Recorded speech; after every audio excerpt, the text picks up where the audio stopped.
Around 70 years ago, long before borders, nations, or written language, nightfall in Africa was not a peaceful end to the day.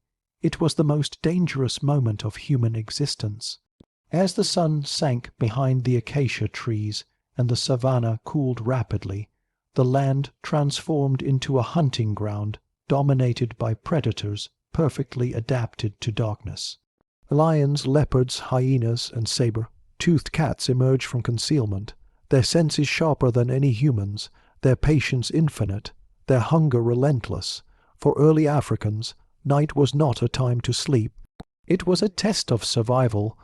Archaeological and paleoanthropological evidence places early Homo sapiens across eastern and southern Africa during this period, particularly in regions that today include Ethiopia, Kenya, Tanzania, and South Africa. These were landscapes rich in resources but saturated with lethal threats. Fossil records show an abundance of large carnivores far exceeding modern numbers. The African night was louder then, roars carried farther. Eyes glowed from every direction. Death moved silently through tall grass. Unlike later agricultural societies, these early Africans had no permanent shelters, no fortified walls, and no domesticated animals to warn them of danger. They were physically weaker than most predators and slower than nearly all of them, yet they survived, not briefly, but long enough to become the ancestors of every human alive today. That survival was not accidental. It was the result of behavioral intelligence forged under nightly pressure. The background to this struggle begins with the African environment itself. During the late Pleistocene, climate shifts created alternating periods of drought and abundance. Grasslands expanded, forests contracted, and water sources became focal points for both prey and predators. Humans were drawn to the same places that lions and leopards hunted. This overlap meant unavoidable confrontation. The night introduced unique dangers. Lions preferred dusk and darkness, using cooperative strategies to surround prey.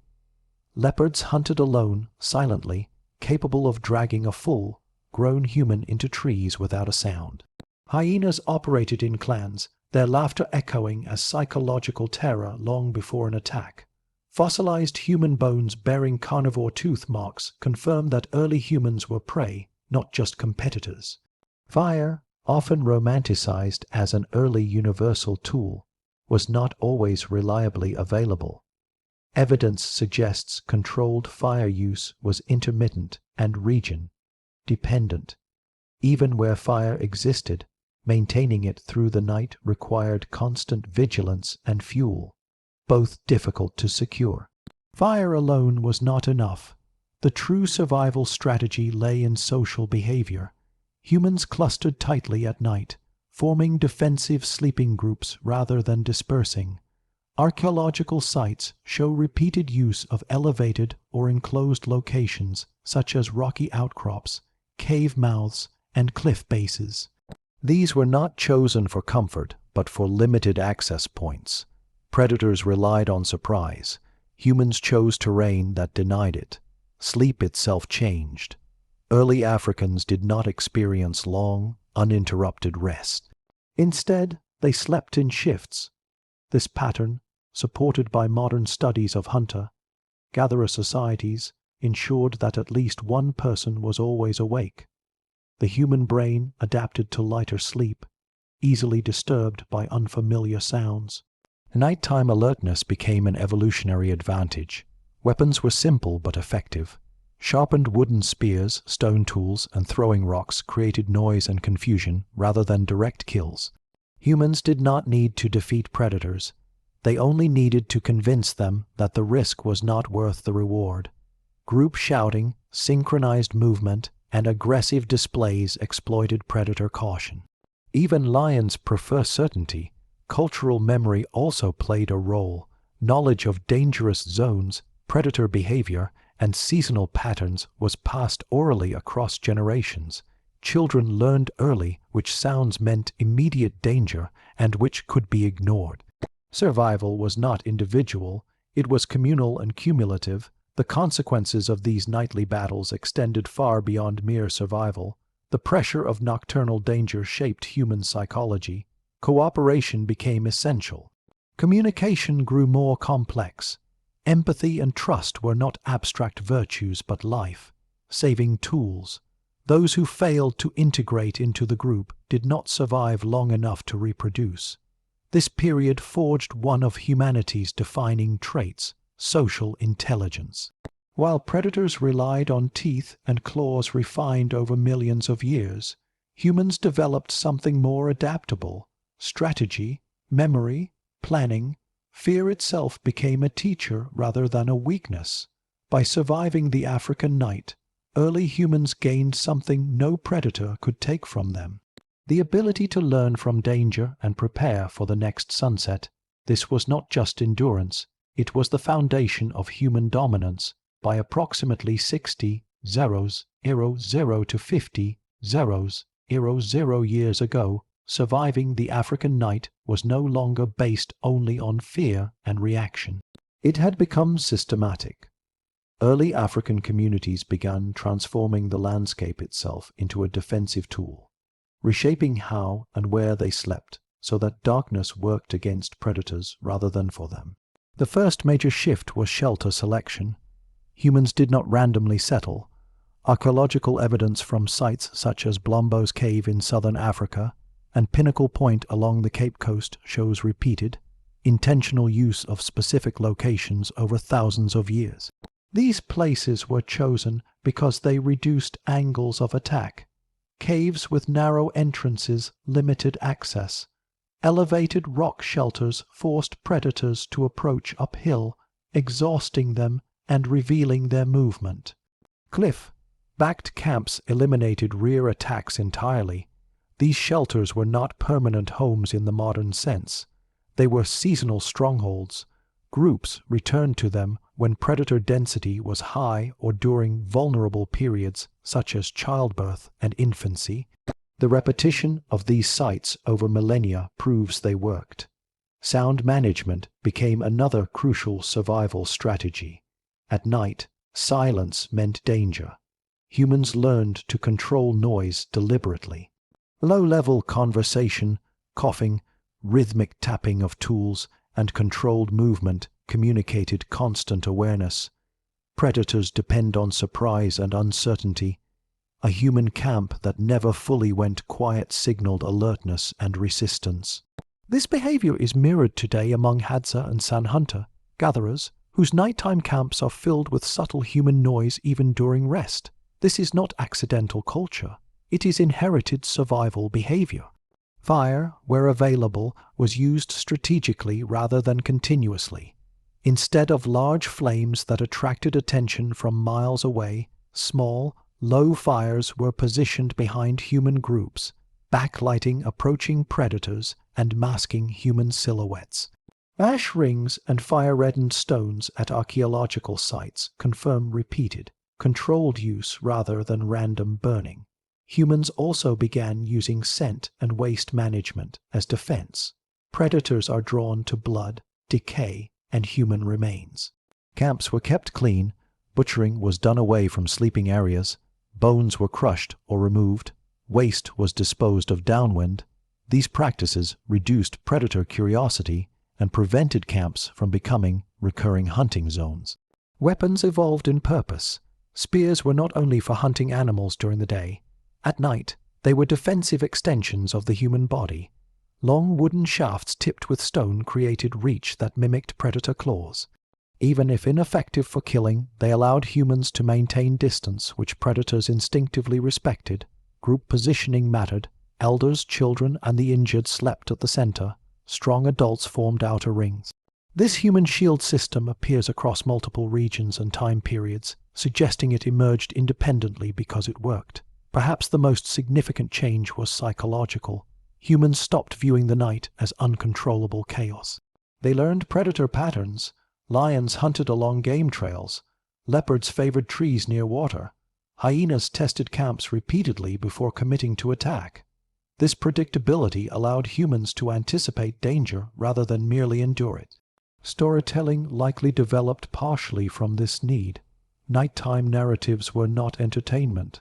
They were data transmission, which places were deadly, which sounds meant death, which stars marked safe seasons. Oral knowledge became survival infrastructure. The long-term consequences of these adaptations were enormous. Human sleep patterns became lighter and more flexible. Social bonds deepened under shared danger. Trust and coordination improved survival odds. Groups that failed to cooperate vanished from the fossil record. By mastering shelter, sound, fire, and group defense, ancient Africans did something unprecedented. They turned an environment designed to kill them into one they could endure repeatedly, night after night, generation after generation. By roughly 45,000 years ago, surviving the African night was no longer only about where humans slept or how they arranged their camps. It had become embedded in their bodies, habits, and instincts.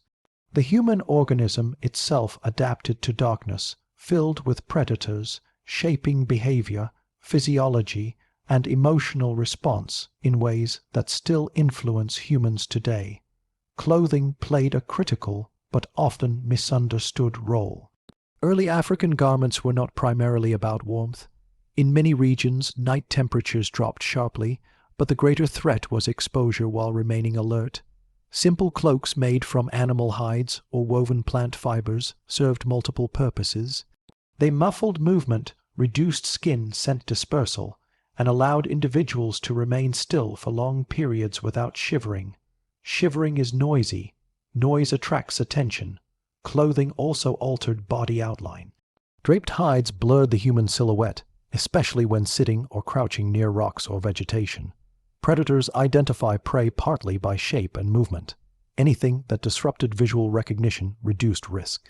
This was camouflage born not from artistry but necessity. Body positioning during rest evolved as well. Humans did not lie flat and vulnerable. They slept curled, knees drawn up, limbs tucked close. This position reduced exposed surface area, conserved heat, and allowed instant movement. Many slept sitting against rock faces or tree roots, minimizing blind angles. Modern humans still instinctively curl during sleep, a behavior rooted in ancient danger. Eyes and hearing were trained through experience. While humans lack night vision comparable to predators, they compensated through collective sensory coverage. Individuals became attuned to specific auditory cues. The difference between wind through grass and padded footsteps. The rhythm of hyena movement versus the silence of a stalking leopard. Fear sharpened perception rather than paralyzing it. Fear itself became a survival tool. Contrary to the modern idea of fear as weakness, early Africans relied on it as an early warning system. Those who ignored unease or dismissed unfamiliar sounds were more likely to be killed. Natural selection favored heightened nighttime anxiety, fast startle reflexes, and sensitivity to darkness. These traits persist today as fear of the dark, nightmares, and the feeling of being watched. Children learned these responses early. Childhood was not sheltered. Young members of the group slept within the circle of adults, absorbing fear responses through observation. When adults tensed, children learned. When adults reacted to certain sounds, those sounds became embedded as danger signals. This intergenerational transmission created a shared instinctive language of survival. Tools also adapted for night use. Stone blades were shaped for quick grip rather than fine cutting. Clubs were kept within arm's reach. Spears were planted upright into the ground around camps, creating obstacles that could wound or startle approaching predators. Archaeological finds show repeated spear point placement around sleeping zones, indicating intentional perimeter defense. Movement discipline was crucial. Humans learned when not to move. Predators respond to sudden motion. Remaining absolutely still during close encounters often saved lives. This required immense self-control, especially under fear. Those who panicked endangered the entire group. Social pressure reinforced discipline. Survival demanded emotional regulation. The role of leadership became more defined at night. certain individuals emerged as night watch coordinators. They decided when to relocate camps, when to remain silent, and when to respond aggressively. These roles were not based on dominance alone, but on experience. Elders who had survived countless nights carried authority rooted in knowledge. Biologically, repeated exposure to nocturnal danger shaped circadian rhythms. Humans became capable of segmented sleep, resting in short cycles rather than deep, prolonged unconsciousness. This flexibility allowed rapid response. Even today, humans rarely sleep deeply through the entire night without brief awakenings. This is not insomnia, it is inheritance. The psychological toll was heavy, but the payoff was survival. Each night endured reinforced learning. Each close encounter refined strategy. Over thousands of years, humans became not fearless, but prepared. The consequence of this adaptation extended beyond Africa. When humans eventually migrated into Eurasia, they carried with them a survival blueprint forged under African stars. New predators, colder climates, and unfamiliar landscapes did not erase these lessons. They were already written into behavior. By training their bodies and minds to coexist with constant danger, ancient Africans transformed fear into foresight. Darkness no longer guaranteed death. It became another condition to manage. By approximately 40,000 years ago, the African night had lost its power to erase humanity. It was still dangerous, lions still hunted, leopards still stalked silently, hyenas still tested the edges of camps. But humans were no longer passive participants in this nocturnal world. They had become planners, organizers, and survivors whose control over nightfall reshaped the future of the species. The most profound consequence of surviving the night was demographic stability. Groups that could reliably protect children, elders, and the injured through darkness grew larger over time. Larger groups meant greater genetic diversity, stronger collective memory, and improved resilience against drought, disease, and migration pressure. Survival was no longer a daily gamble. It became predictable enough to support expansion. This stability allowed humans to do something unprecedented. They began to plan beyond immediate survival. When nights were no longer constant emergencies, humans could afford to think about tomorrow, next season, and the future generation. This cognitive shift laid the groundwork for symbolic behavior, ritual, and early spirituality. The night sky itself became meaningful rather than purely threatening. Stars were no longer just witnesses to danger. They became markers of time, navigation tools, and objects of story. Mastery of the night also changed how humans interacted with predators. Instead of fleeing endlessly, humans began competing. By denying predators access to water sources, controlling high ground, and occupying caves permanently, humans altered predator behavior and territory. Over time, many large carnivores declined in regions heavily occupied by humans. This was not mass hunting. It was displacement through dominance of space.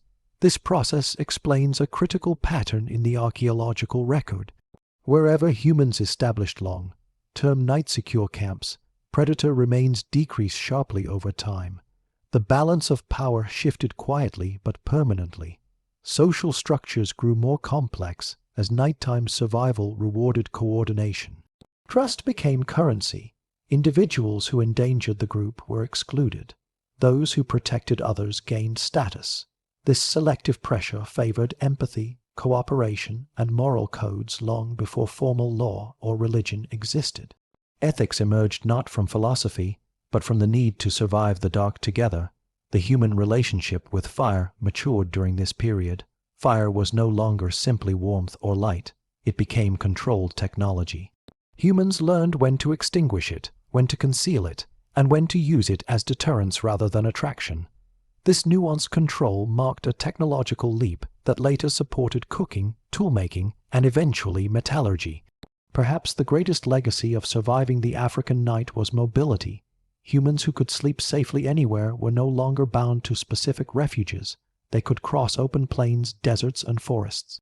Migration out of Africa around 60,000 years ago would have been impossible without the night survival strategies developed earlier. Eurasian predators were different, but the principles were the same. This is why humans succeeded where other hominins failed. Neanderthals were powerful hunters, but evidence suggests they relied more heavily on caves and less on flexible social defense. When climates shifted and resources changed, rigidity became weakness. Humans adapted because they had already learned to manage uncertainty every night.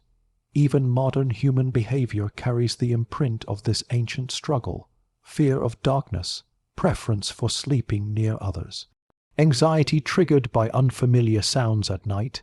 These are not flaws. They are survival inheritance from ancestors who endured tens of thousands of nights surrounded by death.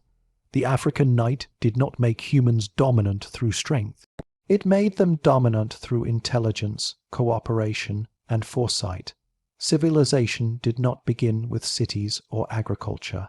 It began when humans learned to lie down in the dark and wake up alive. That achievement changed the trajectory of life on Earth.